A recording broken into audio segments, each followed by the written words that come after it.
There is a hidden history that's been deliberately obfuscated from the peoples of the world. That's why I am on the trail of the Nephilim. Special report on the Giza Plateau. Again, I remain somewhat skeptical. Not sure what we're looking at. We need to get more information, but I do find it incredibly interesting. And this, I'm going to read the article. We'll talk about this, and then I'm going to do a special presentation, a slideshow, so you guys can see. I haven't done this in years. This is an older keynote PowerPoint presentation. So we'll get into that, but first a word from our trusted sponsor. Folks, this is the Noble Gold Investments Market Update. Gold is up 46% in a year, doubling NASDAQ and S&P 500 gains. But this isn't just another rally. Global reserves are shifting as investors rush to secure physical gold, creating a massive supply gap. Gold is vanishing from the market, but you still have a chance. Visit noblegoldinvestments.com today and turn their panic into profit. Make a qualified investment, and Noble Gold will add a free 1/10 of an ounce gold coin to your order. Folks, Peggy and I did this 2 years ago. Best thing we ever did. I predict it's going to go way over 3,000. That's conjecture on my part. There's always a risk with any type of transaction like this, but I'm glad we did it, and I have a lot of confidence in Noble Gold. Once again, noblegoldinvestments.com, noblegoldinvestments.com. So here's the city. Scientists have discovered vast city underneath Egypt's Giza pyramid, reveal new secrets about mysterious structures. So the mystery of an underground city beneath Egypt's pyramid deepens as scientists have shared new details about what may lie more than 4,000 feet below the surface. A team of Italian researchers claim they uncovered giant vertical shafts wrapped in spiral staircases and a massive limestone platform containing 2 enormous chambers with descending channels resembling pipelines. During a news briefing released Saturday, so this is yesterday, the researchers said a water system had been identified beneath the platform, located more than 2,100 feet below the Khafre pyramid, with underground pathways leading even deeper into the earth. The team used radar pulses to create high-resolution images deep into the ground beneath the structures, the same way sonar radar is used to map the depths of the ocean. So, It goes on from there. While the bombshell claims have been dismissed by other experts as false and exaggerated, the team believes there's an entire hidden world of many structures more than 2,000 feet below the water system. So, I mean, right off the bat, when they released this thing, and I said, I don't know what I'm looking at here. If it's almost too good to be true. If it is true, you can say goodbye to Egyptology as we know it. But already the pushback begins. Why? Because it completely rewrites history. It points to something that has to be otherworldly, because people 4,000 years ago couldn't construct anything like it. I had a long talk with Gary Stearman yesterday, as a matter of fact, on Saturday. And we both believe that the Great Pyramid is fallen angel technology, Nephilim architecture. I believe it was part of a grid system, the Giza power plant, which may have enacted other places throughout the globe. So this is the, while the bombshell claims have been dismissed by other experts as false and exaggerated, the team believes there's an entire hidden world of many structures more than 2,000 feet below the water system. When we magnify the images, in the future, we will reveal that beneath it lies what can only be described as a true underground city. So these guys, these scientists, Corrado Malanga and others, from the University of Pisa. I mean, this isn't Elmer Fudd. They've spent a lot of money on this, and they're breaking the story. The scientist's work, which has not been peer-reviewed by independent researchers, has also suggested the Pyramid of Khafre might conceal undiscovered secrets, notably the fabled Hall of Records. That the Hall of Records is supposedly a hidden chamber. I'm going to just scroll down. This is what they're saying. These vertical shafts, they descend to 2,100 feet. This is a map of where it is. What's interesting about the Khafre pyramid, if you were to take the land masses, all the land masses, and put them together, okay, that pyramid, right where it is dead center of all. If you were to divide the land masses equally, that's the dead center. So, I mean, it's absolutely pretty incredible when you think about it. Let me see here.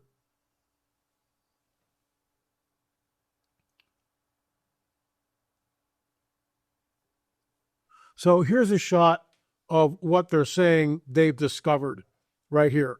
And there's my cursor. So you can see, so, here is the base of the pyramid right here. And then we've got, that's the pyramid. So underneath, you've got these shafts which go down, these cylindrical shafts with a spiral. If this is true, if it holds up to scrutiny, to peer review, to scientific scrutiny, then we are looking at really the most startling archaeological find ever, because what it does is it points to a hidden history. It rewrites history as we know it, and it shows that there's some outside agency. So what I'm very cautious with is the other side of the aisle, i.e. the New Agers, the ancient alien astronaut theorists, right? They'll immediately go, ha-ha, conclusive proof that this was built by E.T., not so fast, citizen. So here we've got the radar right here, and you can see the vertical shaft. So something is going on there for sure, and this is what it looks like. During the press briefing, the team explained that they sent radar signals from 2 satellites positioned about 420 miles above the Earth into the Khafre Pyramid, allowing them to analyze how the signals bounce back. Pictured are hidden structures identified inside the pyramid. And then here we've got a vast city beneath the pyramid. And here's the team right here.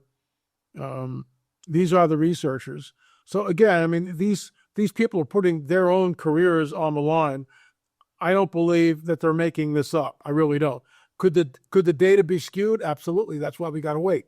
So that's where we are as of the 23rd of March. Ancient megalithic structures, Nephilim architecture. What you're looking at here is Sacsayhuaman. And you'll see on the left hand, the lower left, you'll see someone walking in front of these stones. Now, I believe this structure is pre-flood. I really do. I know my colleague and friend Tim Alberino also believes that this Sacsayhuaman in Peru, near Cusco, about 12,000 feet above sea level, is also pre-flood. So it's another shot of it. We were there, I believe, in 2013. This led to our film in Watchers 6, The Secret Cosmic War. You can stream that, streaming.lamarzulli.net, streaming.lamarzulli.net. So what you're looking at here is the most enigmatic wall I have ever seen. In other words, we really don't understand what this is used for. We just don't. But it's here, and you look at the people, just how small they are in comparison to these huge megalithic walls. That's a shot from far away. The first time we were there, Brian Forrester took us, and we came up over this little hill, as you can see here, and I just sat there. I couldn't believe it. In the background, you see Cusco, the city of Cusco. Ancient megalithic site. Look at the stonework here. And some of you, you've seen this presentation, but I haven't given it in probably over a decade because there's always new work. To the right of the screen, that's Ron Moorhead shooting a video there. Look at the polygonal shapes. And this has been sitting there for thousands of years. The Inca did not do this. And we've shown this before. You can't cut andesite stone with a copper chisel. You can't do it. Another close-up of the incredible enigmatic stone structures of Sacsayhuaman. Now, why do this? You'll notice no 2 stones are alike. They are all completely different. And that's Irene, Brian's wife. And you can see she's about 5'4", 5'6". Look at these huge megalithic stones, and it's andesite. So Brian Forrester taught us this on a scale of 1 to 10 or 0 to 10. Andesite's about a 7, diamond 10 being the hardest. So if a copper chisel, which is much softer than andesite, and we've shown this before, can't cut the stone, then how was it done? And this is why there's a hidden history. This is why this Giza plateau thing is so important. If it bears up to scrutiny. Let's move on. There's another shot. Now here you see the lower stones, the foundation, put together seamlessly. And then above it, you see headside stones put together with mortar. They are 2 completely different builders. These were not done by the same people group. No stinking way. Absolutely not. In fact, I would even go out on a limb that you can't reproduce that today. This is the gateway to the Sacred Valley. To the right of this gateway, you see the Inca stonework, and it's really good. I'd love to have a wall like this on my property. But to the left, you see the ancient megalithic structure where the stones are seamlessly put together. These are the two stones that are thrown down from the site in Ollantaytambo, that when you go into the Sacred Valley, Ollantaytambo, and you can see, what are we looking at here? Is this some sort of machine? In my opinion, it was. You just don't get up on a Monday morning and start carving things like this. These stones were thrown down because this is the valley floor, and the actual temple site, they call it a temple, the actual site where these stones came from is very much higher. And this whole thing has been thrown down, and you'll see it in just a minute, by some sort of a cataclysmic event. If you look really carefully at this, and let me see if I can zoom in on this a little bit better and try to, I don't think I can, but I'll try. No, I can't. When we saw the hole, you can actually see the turn in that hole from the drill marks. So whatever this drill is, it's going through the andesite stone very quickly. It's not encumbered. And as you climb the steps and you get to the top where this edifice, whatever it was, this is what you see. Megalithic stonework, highly polished stones, all andesite. Look at the way they're put together. This is the retaining wall, which is left intact on top of the site at Ollantaytambo. And you can see it's leaning like this. That's how you build a retaining wall. You don't do it straight. You angle it this way to hold everything back. And when you angle it that way, you got weight against the hillside. Down below, look to your left, that's the valley. That's the valley. So then you get cuts in the stone like this. Why do this?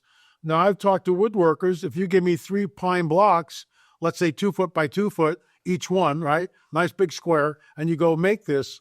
Well, I've got jigsaws and bandsaws and routers and all this other stuff in modernity, but it's at pine blocks.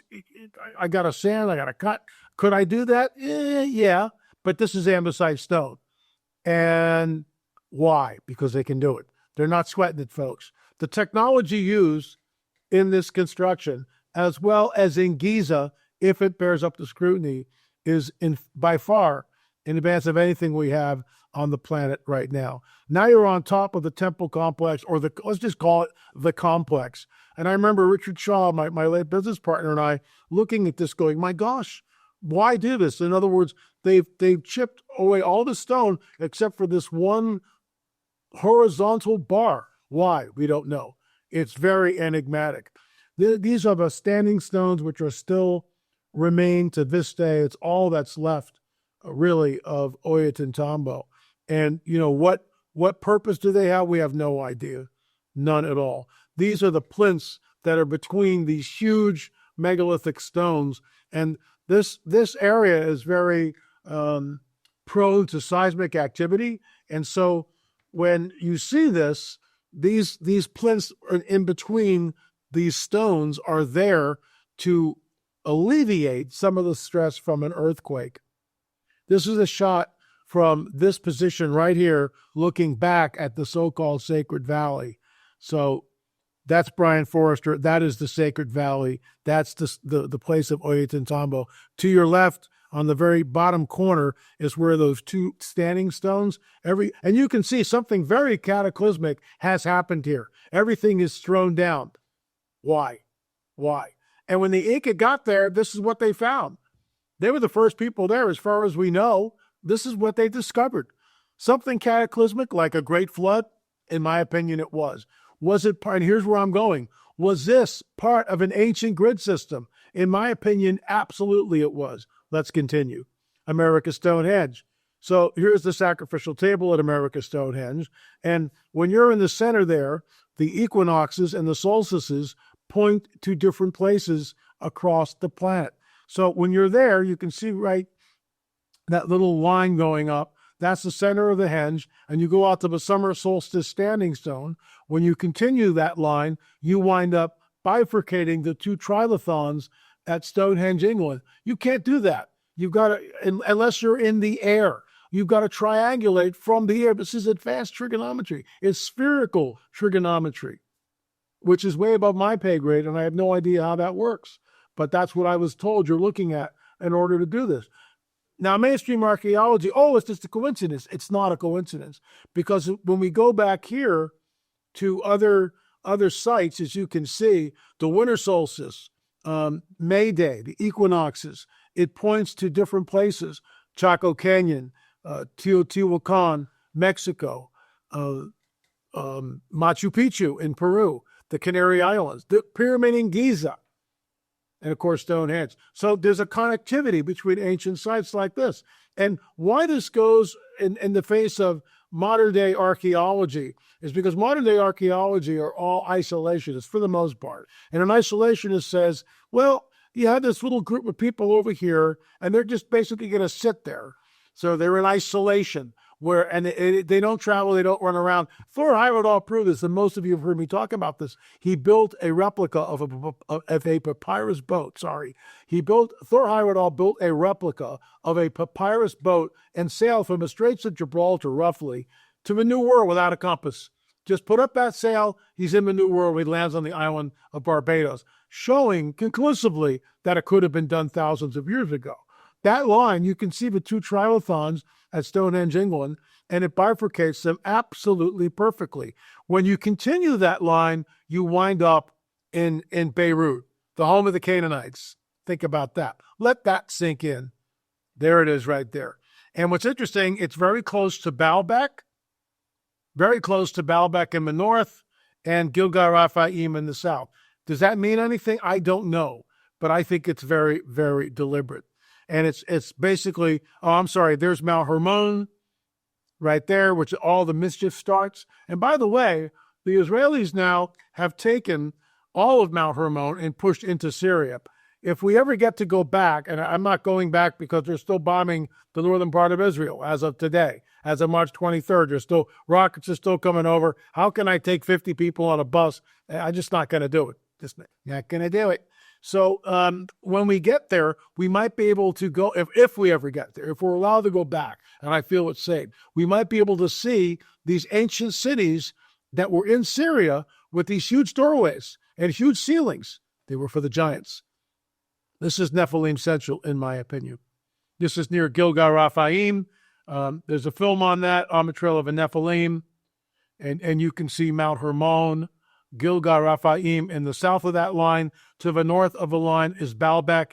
They are exactly 40.5 miles apart from that line. What does that mean? I don't know, but I find it really interesting and also very, very deliberate. Then we get the Great Circle Mound in Newark, Ohio. And I just believe, let me go back to you there.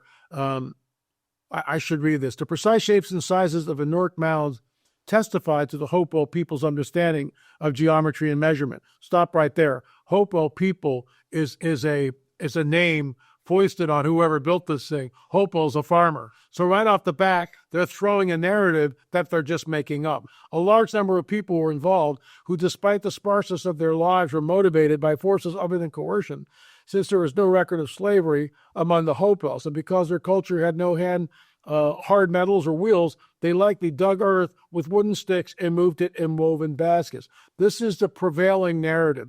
Neither the Stadens, these are the explorers, nor any of those who came later to marvel at these discoveries in the earthworks, could more than guess about who had built them or for what purpose. Even the Native Americans living there could offer no answer. So why is that? If they're First Nation people, then they're First Nation. But if someone is there, if there's another civilization that's there beforehand, then what are we really looking at? We have a film coming out, Gil Zimmerman and I. We filmed it, it'll actually be 2 years ago this August, so we're way behind. And this is another reason why I'm not traveling and I've canceled 6 conferences. I need to focus on what matters. And it's great going to meet the people and traveling and seeing people and speaking. I get that. And we're still doing some conferences, but we pulled way back. We need to focus on the films that we have that we need to get out. Now, Gil Zimmerman, my business partner, was here last week, and we definitely moved the ball further down the field with the Shroud of Turin Holy Fire film. We're getting close to getting that finished. Probably by the end of April, we're looking at a release. And then we go right into On the Trail of the Nephilim #9. We've already got all the footage for that. We're ready to get that out. So look at where I've highlighted this. Even the Native Americans living there could offer no answers. It was shared when we got there. But we hear from mainstream archaeology, oh, well, they just forgot that they had built these sites. What's the truth? What is the truth? Well, this is why this whole Giza plateau thing, in my opinion, is absolutely critical. If it holds up to scrutiny, holds up to peer review, it rewrites history. And I pray it holds up, but we'll see. So here I am. Actually, I think that's Fritz. That's Fritz Zimmerman at the gateway to the Newark Circle Mound, which is all part of the Newark earthworks. The octagon mound, the smaller circle, and then it leads to this huge site. And, you know, when you're there, you just kind of look at it and go, wow. Plus the moat that goes around is basically level, and that's in our film, On the Trail of the Nephilim. That's a shot of the circle mound and the moat that goes all the way around the Great Circle Mound. You can see it right there. I mean, seriously, how is this done? And we're told Native Americans with stone hoes and digging sticks and all this stuff. Because if it's not Native Americans, then who did it? And this is why I call it in particularly, fallen angel technology, Nephilim architecture. And there is definitely a connectivity to all these ancient sites globally. So, this research has revealed that the prehistoric cultures in the area had advanced scientific understanding as the basis of their complex construction. So that's basically the party line. So something is going on here, and I don't believe the Shawnee built it, but that's where I'm at. So the octagon mound, I want you to just skip down to the lower part. The octagon mound is built on an 18-and-a-half-year metonic cycle or lunar cycle. How is that possible? So we're going to show this in the film, because this is astounding. Why build this octagon, which is an unequal octagon, that encompasses 50 acres? How do you check your work? How can you possibly check your work? How do you build something like this? And if Native Americans don't know about the 18-and-a-half-year lunar cycle, then they don't know about it. And that's not to disparage First Nation people or Native Americans. But if they didn't do it, who did? We are looking at advanced geometry in the octagon mound. It's a complex octagon. And in our film, we're going to show you just how complex it is. Now, this is important. This is Sillustani. It's near Lake Titicaca on the border of Peru and Bolivia. These towers are huge. The remnants of them still dot the landscape. No one knows what they are. Modern-day archaeologists insist that these are funerary. I've crawled inside one. They are not funerary. They're not built to house the body of someone. So welcome to Sillustani. Thank you very much. And the party line is, you know, it's a complex area used for funerary purposes. That's the party line. But we're not buying the party line. Now, you'll notice that this is a conical tower. It's like this. So it's narrow at the bottom, and for every centimeter, for every half inch, for every eighth of an inch you go up, your radius is changing. How was that done? This is basalt rock, which is pretty hard. Again, can copper chisels do it? I don't think so. And you'll notice the complexity of this tower. Now, this is what the Inca came up with. So the Inca see this, and this is what they do. They take head-sized boulders, and it's nice stonework. I get that. But it's not this. We're looking at two different builders. When we went there, all the batteries in our cameras just completely drained. This is the foundation of one of these sites. Look at the way the stone, the foundation stone, goes like this, and then it goes up to the berm. I mean, are you kidding me? And Chase Klotsky walked into the center of this thing. All of her batteries were drained like that. She did it twice. So we've seen this before. We saw it in Roswell. Something is going on. So you're looking at the Sillustani Tower. Something cataclysmic happened. Something blew this thing apart. A flood? I don't know. What were these towers? Some sort of a relay for some sort of energy? That's speculation. We don't know. You see the stones up on top, the way they're hollowed out? What are we looking at? Then you get things like this. There's another shot of it. So you can see the stones all around it. This thing was blown apart. Something very intense happened. So what you're seeing in the center is cement and head-sized boulders done in modernity to hold the tower intact. Look at this. Look at the size of this. And now you see the hollowed out core of the stones. This is where we crawled in at the base. Look at the absolute precision of the stonework. Give you an idea of size. They're really tall. And notice they're like this, narrower at the bottom, wider at the top. So as a stonemason, I'm not, but I've talked to stonemasons. This is really hard to do. You've got to create some sort of a form. How do you do this? The math involved is unbelievable. And yet we see that the tower is constructed with great precision.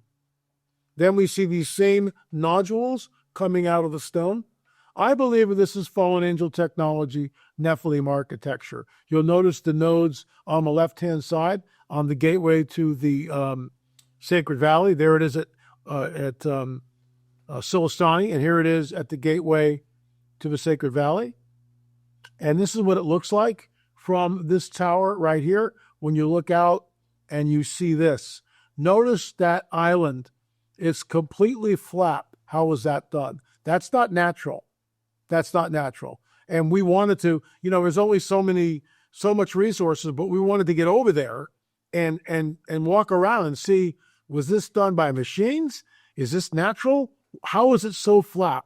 And we don't have an answer to it. Then you get pieces of the stone which are thrown down from the Sillustani towers, and you see holes like this. What was this for? You see basins like this with an opening. So material comes in and then it goes out in the front where that hole is. And then here I am at Pumapunku, thousands of feet above sea level. What the heck is this? And you'll see just the huge foundation, which is dead level, absolutely dead level. And then in the background, you see the H blocks, what they're called, and they're being held up. What's this? Why is it there? What are all these holes and apertures in this stonework? No one has any idea. What's this? In my opinion, this was part of some sort of a machine. So last week, Janine Abdel Masai and her team uncovered a further monolith that sits virtually underneath the stone of the pregnant woman that was once destined for the main temple site. Where are we talking about? Baalbek. So check this out. This is it. So the stone to your right, that is called the stone of the pregnant woman.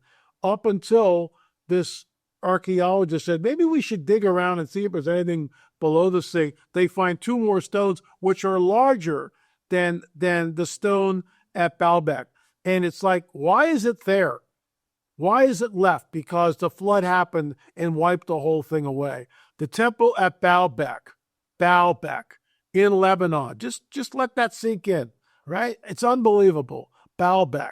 And here we are. Look at the people on the left-hand side, right to the center of the screen. Look at the size of the stone. Absolutely humongous. And yet, beneath that are two stones which are larger. How were they moved? How was it done? There were no cranes. Did they levitate them? In my opinion, you bet. Or maybe you get 50 giants just picking the thing up. Because a Nephilim is a hybrid entity. It's part human being, part fallen angel. So we're looking at the supernatural. Here we've got the Giza power plant, circling back to where we were. Christopher Dunn, I have his book in my library, Technologies of Ancient Egypt, and he knew something was up with the Giza. He calls it the Giza power plant. Here's another shot, the History Channel of this thing may have just lit up the grid, And here we've got the points, the theory there was an ancient grid system that covered the earth in the days of Noah. This was why they were here. They established all this stuff, all these ancient sites, and a point of contact, everything, the energy came out from the pyramid at Giza and maybe other places. We don't know. It's conjecture. But there was, in our opinion, a planetary grid system, and this is kind of what it looks like. You'll notice that if you take these lines that come out like this, and when you look at the pyramid, Gary Stewart and I were talking about this, one side of the pyramid, it's not a flat side. It goes in a little like this. It's indented. So you've got actually 8 sides of the Great Pyramid. Count the spokes. 1, 2, 3, 4, 5, 6, 7, 8. And Gary believes, as I do, when that pyramid was functioning, because the face is indented slightly. So it's not a straight face. It's not a 4-sided pyramid, it's an 8-sided pyramid, which is exactly what that shows. And we didn't know that until pretty much modernity. And when you get the casing stones that were there, it must have been absolutely incredible.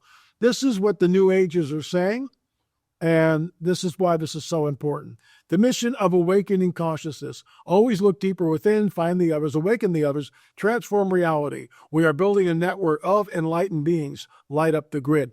That's what they're going to say. And I'm saying this now because I'm warning the church, I'm warning you, that if this Giza plateau discovery holds water, holds up under scrutiny, and they start, we need to dig, we need to find out, we need to check this out. If they find out it's true, immediately the ancient astronaut theorists are going to say, ha, that's who did it. That's who did it. See, it's alien technology. These guys came here. They've been here for thousands of years. They are our ancestors. They created all life on this planet. They started the world's religions. They created the world's civilizations. Now at this critical time, they're getting ready to come back. That's why we're seeing this. That's what they're going to say. They're going to steer the narrative. However, I believe, and my good friend Gary Stearman believes, this is fallen angel technology, Nephilim architecture. It's the reason for the flood. It's the reason for the flood.